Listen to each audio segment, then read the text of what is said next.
Hi everyone, back with me again in this channel. On today's video, I'm gonna show you how you can automatically tidy up elements or images on Canva.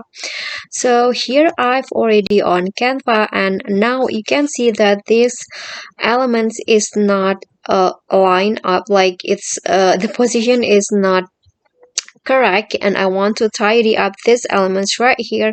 So what you need to do is just select these elements. So I'm going to just block it, these four elements, and then after that just click on positions at the top, and here you'll see tidy up, or you can also use the like the shortcut alt plus shift and then plus T word.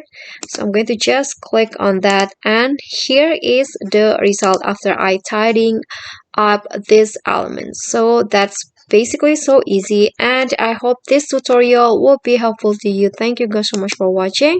Don't forget to like, comment, subscribe, and also click on the thanks below. I'll see you all in the next videos. Bye.